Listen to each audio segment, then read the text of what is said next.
This story has been recorded at an Addictive Eaters Anonymous meeting in New Zealand. You can email us at contact@aeanz.org. So as I say, it's the first Friday of the month, so our speaker tonight is Leonie.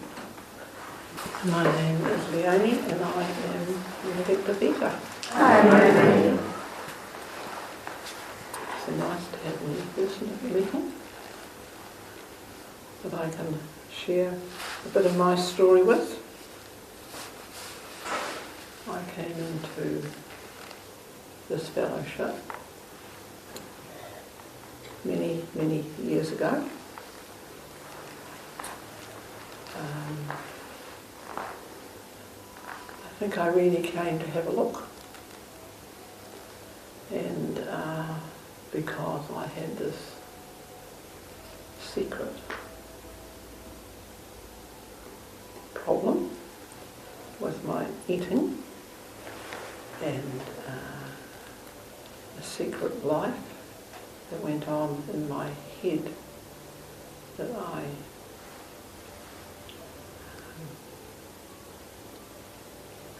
didn't know there was ever a solution for, and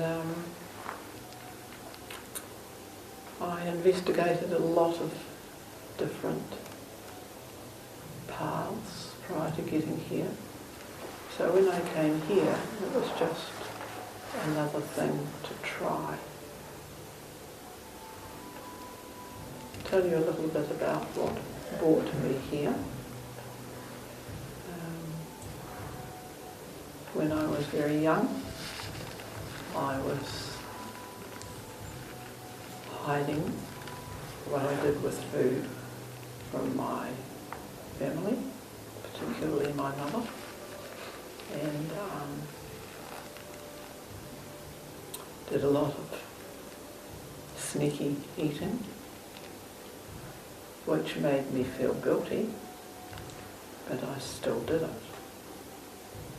And someone had called me fat when I was just in primary school, and I didn't like that. So, my focus from then on was to lose weight and to be thin. By the time I was about 12 or 13, I became aware of what my head was telling me, my thinking. I had this craving for food. And at that age, there must have been periods of time when I was able to,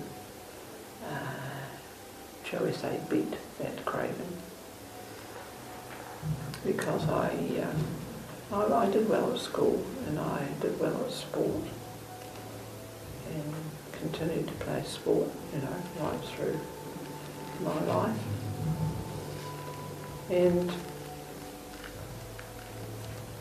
But I did become very aware of my thinking. And so the secret life became more secret. In addition to that, I had a strong, what I thought of as a spiritual hunger, a God sort of thing. And I did go to church, Sunday school, Bible class, and never ever connected with my concept of God at all. Didn't stop me trying. I prayed a lot. Just as I was very ashamed of what I was doing with food, I was also very ashamed of this spiritual hunger. So as time went on, I left school and played sport, played representative sport. Much and all as I enjoyed it, I had the secret thought it'll help me lose weight. That was always there. By the time I left school, I was starting to binge on food, but that was limited insofar as I lived with my parents until I got married at 22. And then the floodgates really did open when I got married, because we lived in our own home and I had free rein to do what I liked with the food. And by that time the obsession was there all the time, the craving to eat. So from the moment I woke up in the morning, I would be in a battle trying to keep myself from eating. I started dieting when that girl in primary school said I was fat. I was on a diet from then on until I eventually came here. Various diets, and I did a lot of reading, researched a lot,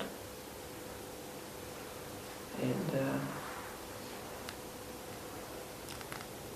lost weight from time to time, put it on very quickly again, because I was having to use my willpower all the time to try and keep myself out of the food, because I had this craving all the time. As I say, we got married when I was 22, and we had 4 children after that time. I was still playing tennis.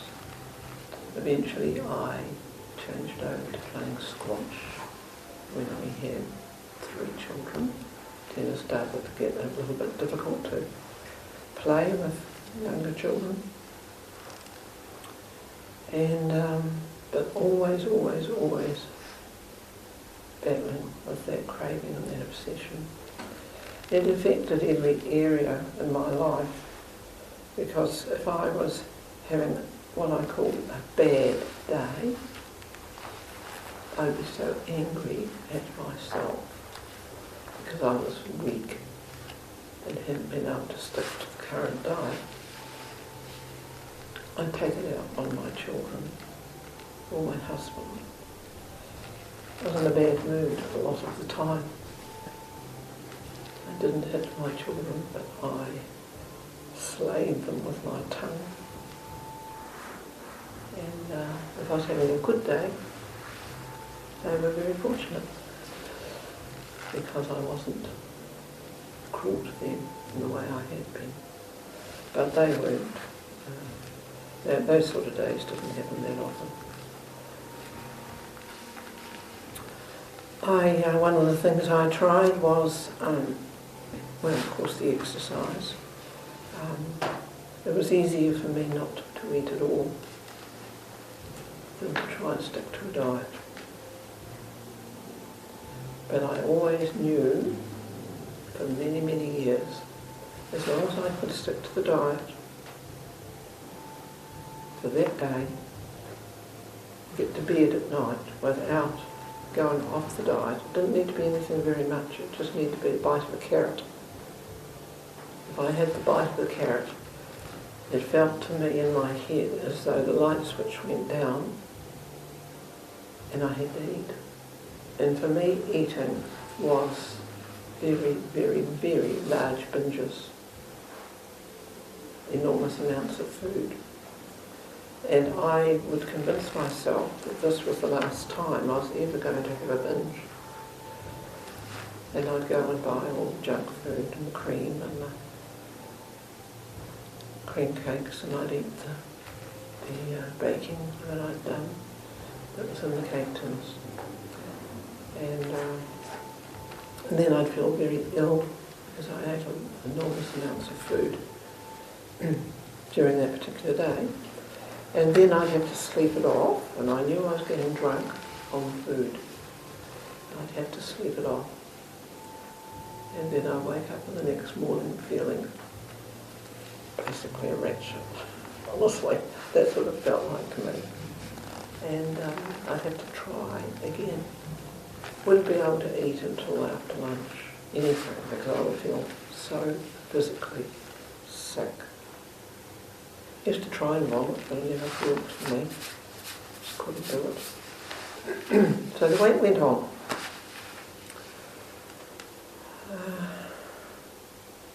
I started a swimming club and ran that in our home for 18 months.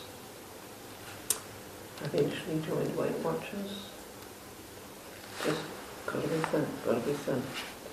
I had no hope of being free from the craving or the obsession. I became a Weight Watchers lecturer. Nothing took care of that craving in my head, and I wasn't able to tell anyone about it. I could share a lot on my eating, but I think that's enough. You get the picture. It was pretty terrible existence.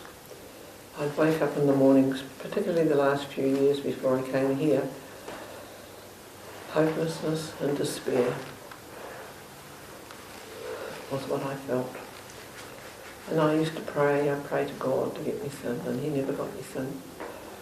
Therefore I had quite a resentment there.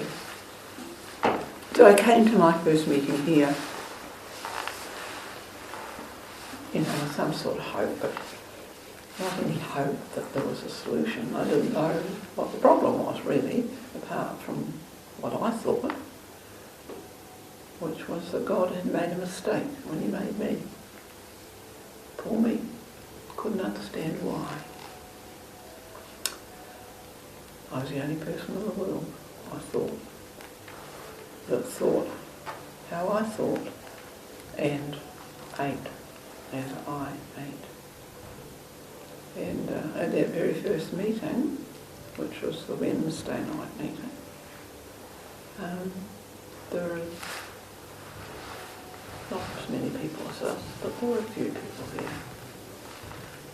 Some men, one or two men, and the rest were women. And I wanted to be a fly on the wall. I didn't want to be seen there. This horrible place that I ended up coming to, 12-step program. And people were sharing about what they did with food, which is exactly what I did with food. Couldn't believe it. There were other people like me. But there was one person who wasn't doing those things any longer. She used to do them, but through this 12-step program, she hadn't been eating, starving, binging, stealing, and lying, all of which I was still doing. She hadn't had to do that for 1 year, one day at a time. She also was a member of Alcoholics Anonymous and hadn't had a drink or a pill for 2 years. And she shared very openly about what it had been like for her and how she'd come into 12-step program, and she had found a solution. And I was just blown away by this girl and her story. Partly because, sharing so openly about these, what I thought at the time were disgusting things. Throwing food away in public rubbish bins and then going back and getting the food. Now, I never did that, but I certainly threw it away in the rubbish bin at home and would get it back out again and eat it. But she didn't have any guilt or any shame about doing those things. And she said that she had this condition, and she called it a disease or an illness. And I thought, no, I'm just a bad person. At the time, that's what I thought. I'm a bad person, I'm a weak person. And she said, this is an illness, this is a disease, this is addiction. And I thought, well, probably for you might think that, but I didn't. I was very attracted to what he had to say. I was very taken with these people that were there. They were friendly, they were laughing at not at each other, but at what other people had done.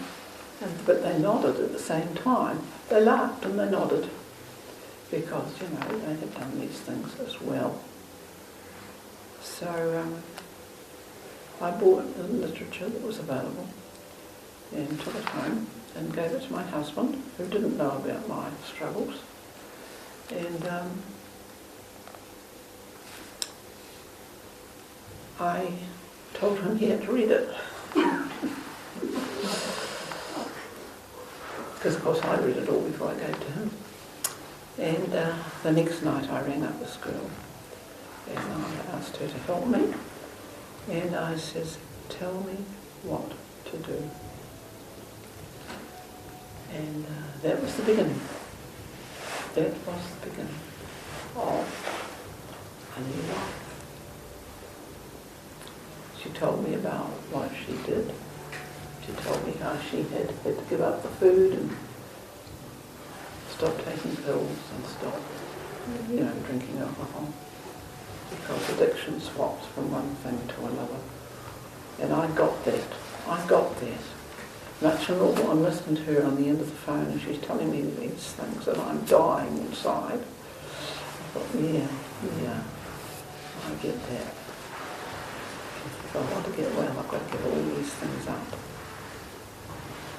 And of course I didn't have the power to do that. I just didn't. And, for a period of time, I came to realise that our second step says we have to find a power greater than ourselves to enable us not to become the first one. Basically, it's through prayer, really. Prayer and hope, I think. And I wasn't able to not become the first one for 2 or 3 months after I came here. But I started going to Alcoholics Anonymous as well. And blow me down if I didn't find I fitted in there just perfectly well too. And I loved it. I loved listening to the men and their stories and oh my God, terrible stories.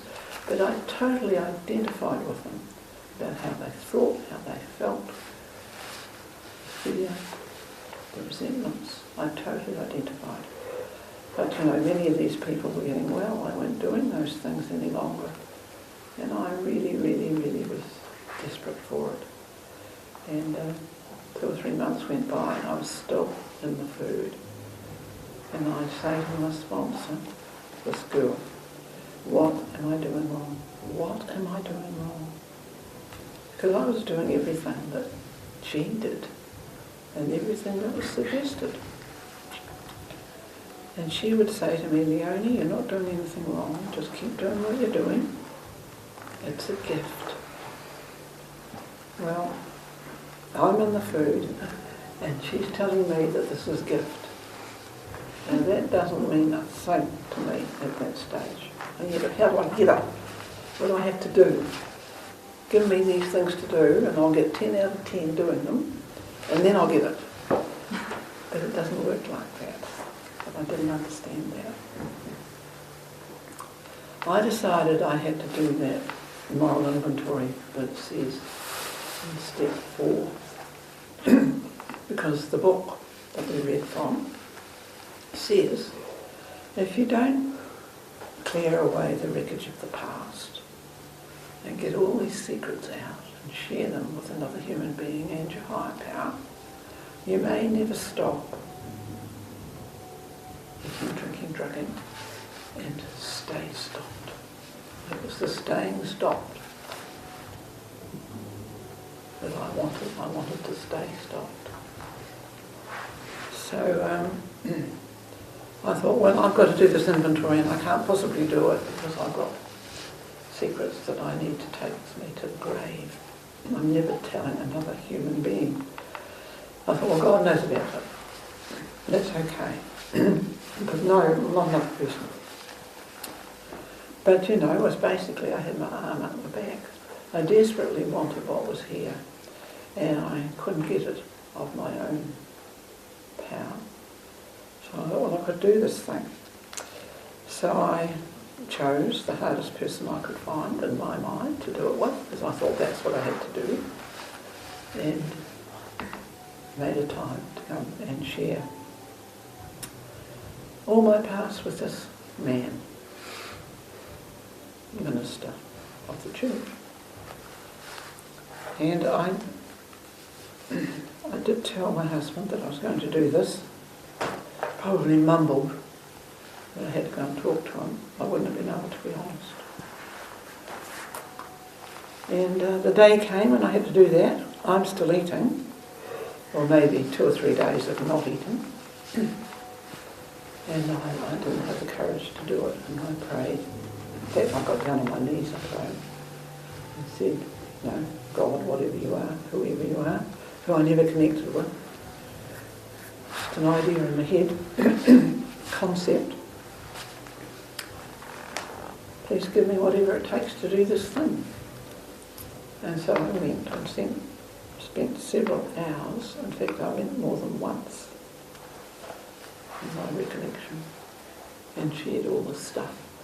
The second or the third time I went, it was really basically going over the same stuff, but you know, it was still giving me a lot of agonies. And I shared absolutely everything about my past. And there was stuff there that I was not proud of.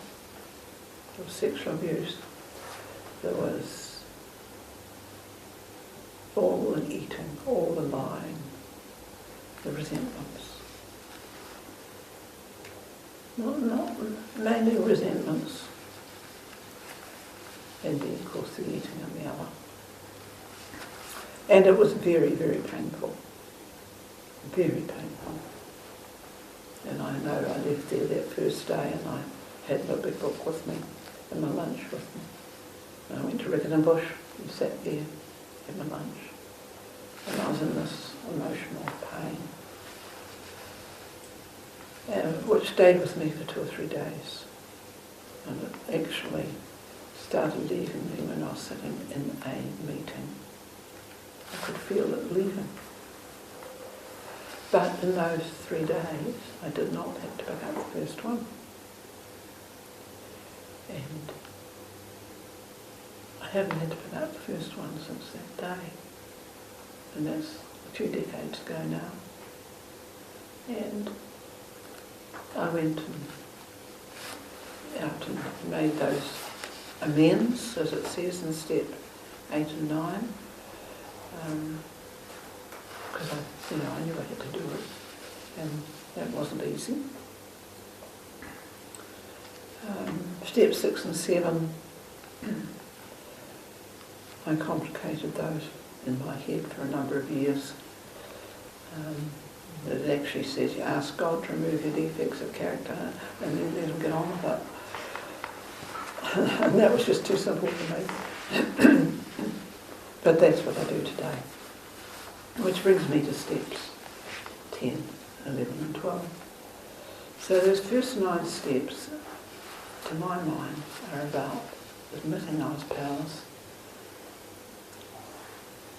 asking the power greater than myself to enable me to do the things I couldn't do, and handing my will and life over to that power and trusting that I'd be looked after, and clearing away the wreckage of the past, cleaning it up by making the amends, and basically cleaning the slate. So you're starting with a clean page when you wake up each day. And that's how it is for me. So steps 10 are, 10 says, when I'm wrong, promptly admitting it, make the apology, make the amends, and don't do it again. Step 11, to me, steps 10, 11 and 12, particularly 11, because to me 12 is just as a result of doing all these steps, but improving our conscious contact with this power is something I continue to do. And my concept of a higher power has changed tremendously since I've been here. And step 12 is carrying the message, which is basically living a clean and sober life based on living in a spiritual way according to these 12 steps. There's only one thing I would add to this, my experience in particular, is that craving and that obsession that I had for all those years and when I came here and in those months. It did not leave me for probably 2 or 3 years after that gift of recovery was given to me. It was still there in my head. And it really helped me to keep it in the day, just for today, just for this 24 hours. Don't pick up the first one. Go to your meeting. See what you can do to help someone else. And if you get your head on the pillow at night without picking up the first one, irrespective if you've broken your leg during the day, you've had a great day. And that is my experience. And, there came a time I had no expectation, I had no idea that I would ever be free of that thinking. But the day came and it just wasn't there any longer. And it's never returned. So I just keep doing what I've always done since I've got here. And it works just fine. Thanks, Leonie. Thanks.